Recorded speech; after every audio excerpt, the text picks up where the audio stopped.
Cyber battle have been completed, and in 1 hour we'll speak about the results of this cyber fight. We will learn who is the winner from the red team. And I would like to say that first 3 places will get financial prizes. Also, we're going to have an opportunity to talk to the red team winners and to the most powerful blue team.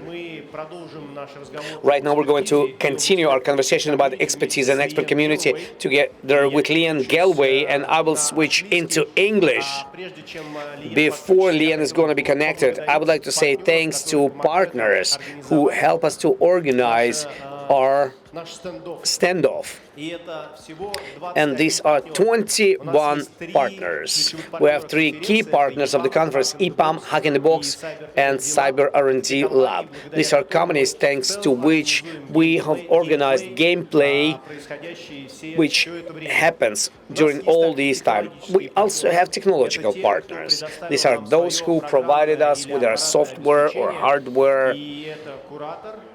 This is Curator, the guys who stopped the first DDoS attack, which happened at Thursday last week.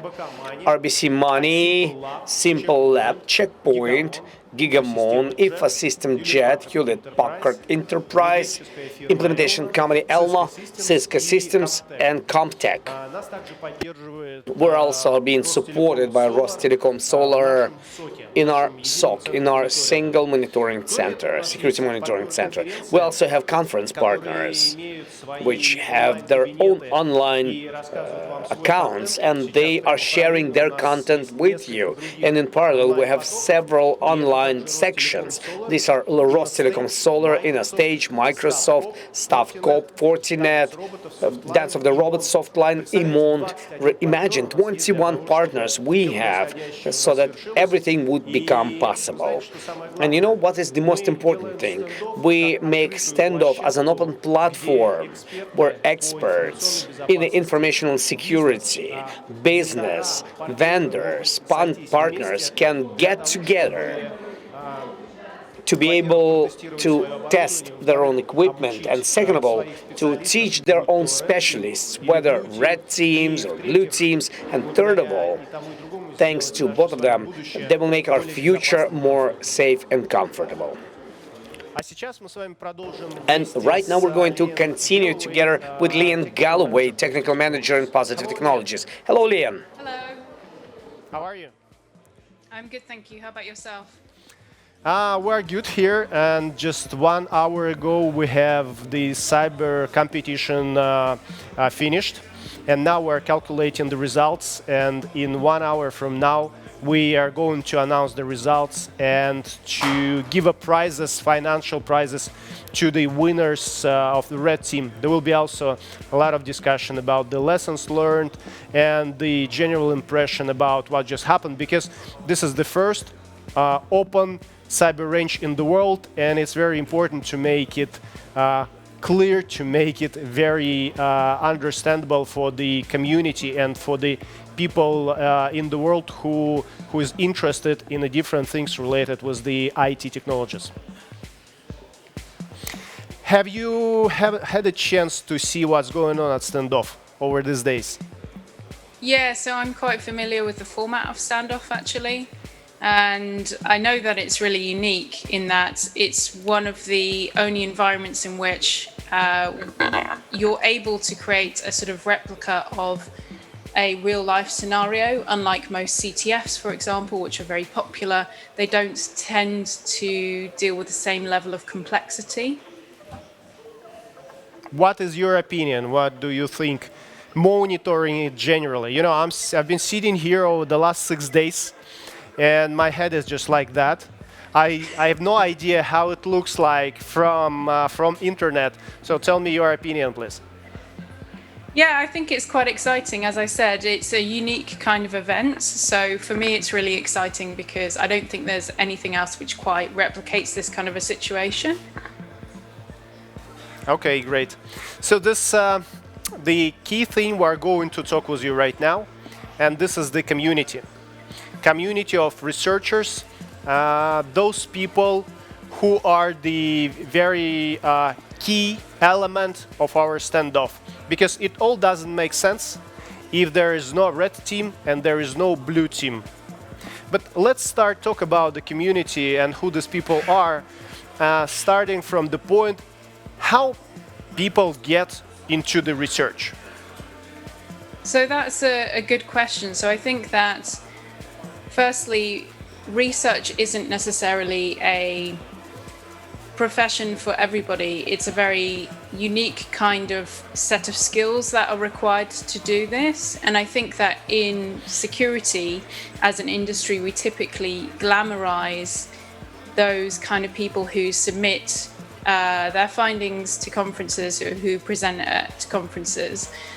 But it's a very unique kind of work, and I don't think it's for everybody. I think that if you are someone who's quite creative, who enjoys problem solving, but also who can spend a very long time doing this, so they can practice, create a deep practice over months, a period of months as opposed to a period of weeks, then it might be the kind of area that you could be interested in.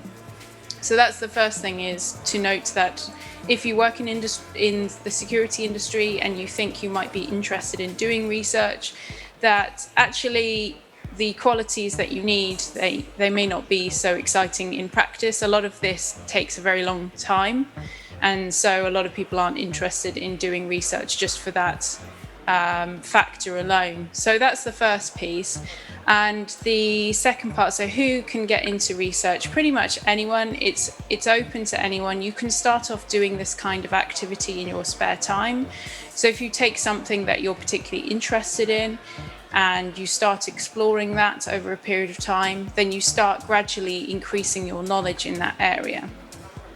So that's how I would suggest people start off, is they start pursuing things in their spare time. You can start writing about the findings that you have on places like a blog perhaps, and you can attend conferences and see what other researchers are doing, so you can get a sense of what's going on, what's popular in the industry, and that can help give you some ideas about the kind of areas that you might pursue. Mm-hmm. Are there any special skills or areas of knowledge that are most valuable today among the researchers? That's a good question. I think that the ability to communicate your findings is a really critical skill. So that's something we would consider a soft skill, but you won't find that ability in amongst technical people so much, so they typically struggle to communicate the value of their work. So it's really helpful. Yeah, it's really helpful if you're someone who doesn't mind creating presentations, is happy to talk about the work that you do. And if you're someone who just prefers to do the work and doesn't want to talk to people, that's okay as well. You can work within a team. But typically the skill sets that are most in demand are those people that have the ability to then communicate the value of what they do at a much larger scale, so they can talk to people and say, this is why this is important, this is why it affects the general public, it affects people in the street, and here's what you can do about it. And a lot of technical people in security don't have that kind of a skill set. Yeah, that's true. Normally people sit in the front of the monitor and they're very close to the rest of the world. They're very close to communication. Is very, let's say, a normal for the research community. Yeah, definitely. So, I think that there's this idea that most people within security are much more comfortable, as you said, in front of a computer, and that's one aspect, but actually another component is the ability to communicate that to the wider industry and beyond. Yeah. So do you consider being a researcher is financially a good thing? What is the monetization of the story? So that's a good question. So I think that we have seen a lot of publicity about things like bug bounty in the last couple of years, and everyone's really been encouraged and has headed towards that direction of bug bounty. And some of security research fits within that. So there is the possibility that you can report vulnerabilities to affected vendors or through known bug bounty programs and be rewarded for that. So that's one component. The second component is that more and more companies are seeing the value of doing research, because actually there's lots of situations where a product might sit outside of your traditional infrastructure or application test. Say they have a product that it doesn't exist or it wouldn't fit nicely within traditional security testing. And so doing something like commercial research is the right answer for that product. So they might produce some sort of hardware device, and it's less applicable to the other kind of traditional testing that we do. So because there is a growing demand for this kind of thing, there is the possibility to work full-time as a security researcher.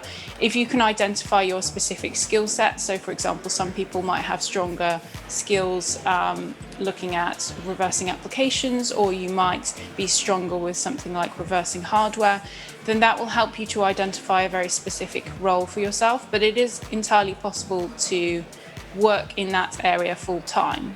And as I said, the other alternative is that you can try and to pursue this by submitting bugs, so submitting your vulnerabilities and being compensated in that way. You know, some people consider the black side of the story is more profitable. And soon or later, many, even not most, researchers face in the front of the question, should I be on which side, on the black or white? Because there's something on the black side which is really attracting you, which is very tempting. And how do you consider people should approach this choice? For me personally, this is not too much of a difficult question. So I think I haven't been in that situation where I've thought, oh, should I do something that's not quite legal? I think for me, it's very straightforward. My motivations is to benefit users. So I'm always thinking not so much about corporate profit all the time, but actually at the end of the day, what we do is we're helping people like our parents, we're helping our siblings, people that know nothing about security who may be affected by something and have, say, all the money from their bank account stolen.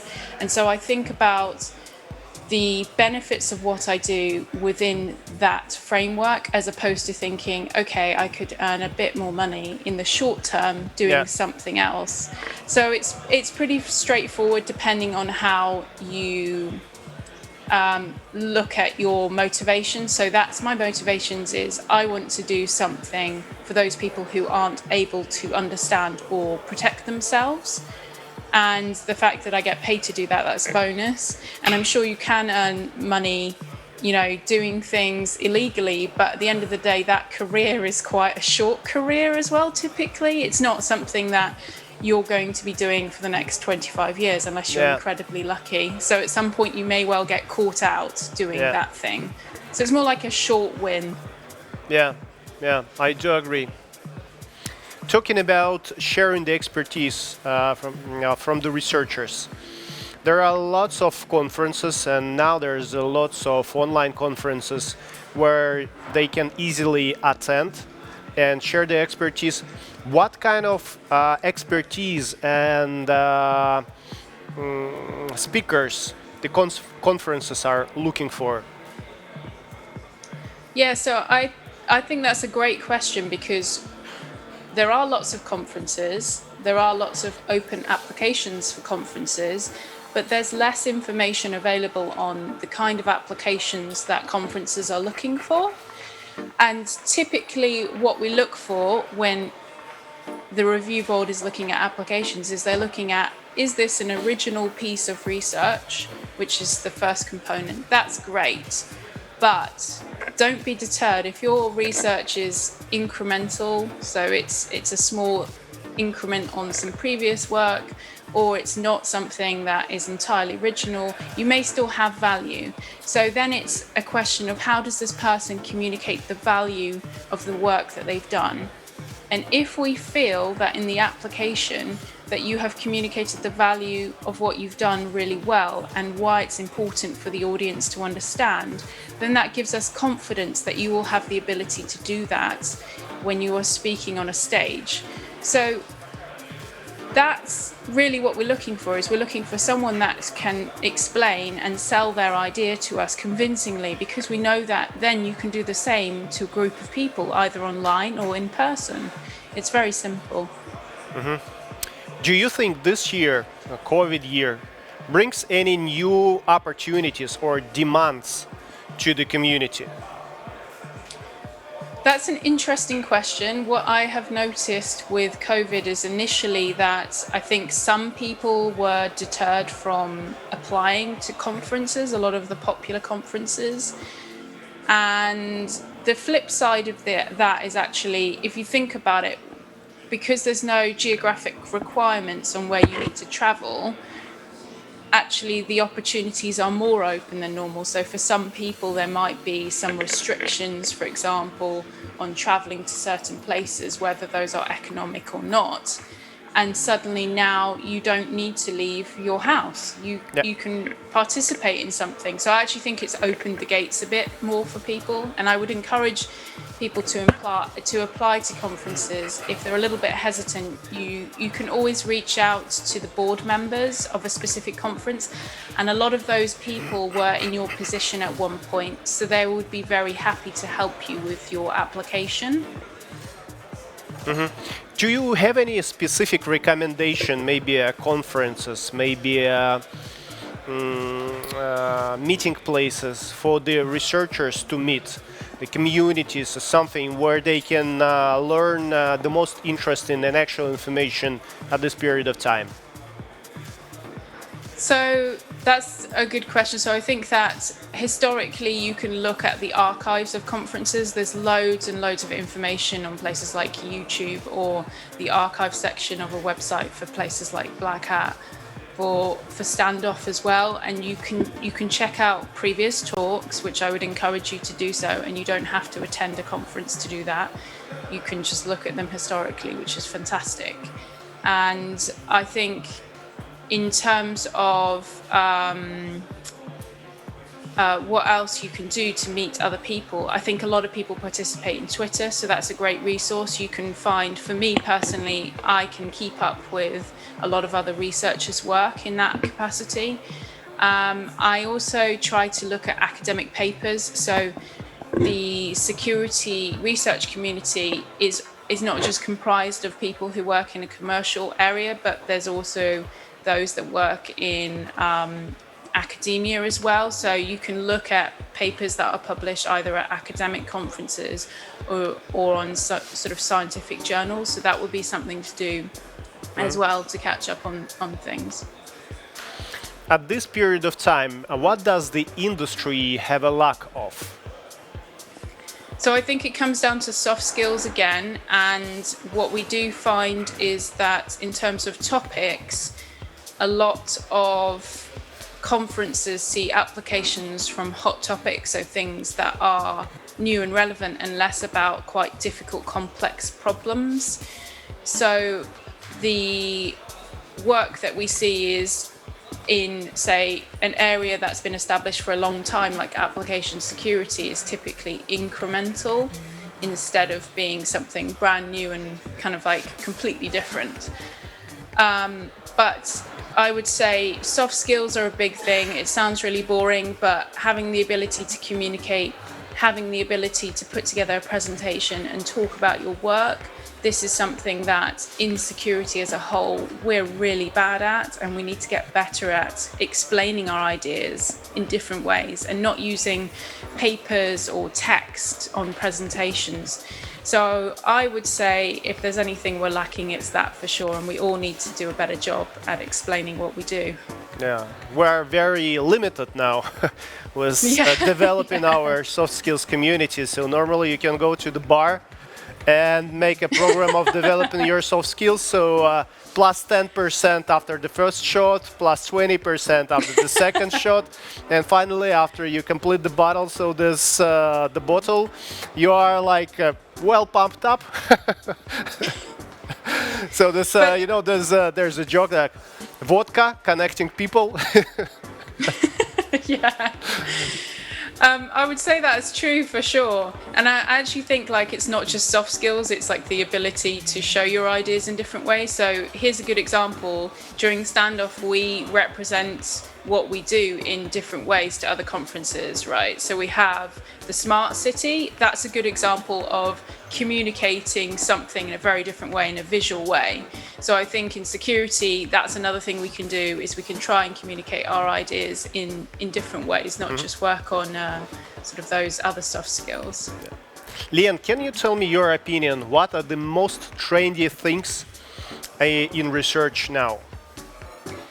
At the moment, we see lots and lots of applications at conferences on things like machine learning, container security, and we don't see too much in areas like cryptography, which I can see why that's less popular. It's really based on mathematics, and I think a lot of people are put off by going into that. But there's a number of areas that we just don't see as much interest in, which is a real shame. So as I touched on earlier, I think that what we see is that people tend to follow the trends of what's becoming popular at the time. So in technology, because machine learning is really a buzz right now, there tends to be a lot of submissions on machine learning. And likewise, because we've seen a lot more interest in containers and cloud security, we see a lot more interest in security from that. But that doesn't mean that we haven't got work to do in other areas. And I think that's the important thing, is people think, oh, you know, I have to do something in these hot topic areas, but no, you don't. There's lots of things that haven't been worked on or looked at that need to be looked at. That's for sure. And my last question to you, Leigh-Anne.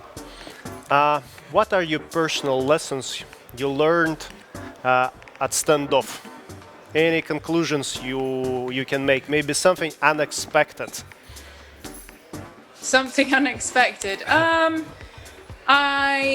I think that from Standoff, something unexpected would be that there's completely different ways of working. Like, this is an example of creating a conference environment based on unprecedented circumstances, right? So we're still bringing the flavor of Standoff to everyone in a way that we couldn't before. So not everyone's able to participate. In fact, very few people can participate in person, but we're bringing that experience online. So I think that that's probably the biggest takeaway for me. Indeed, you know, when we planned the event, and we had not actually much time, just 1.5 months, we started from scratch.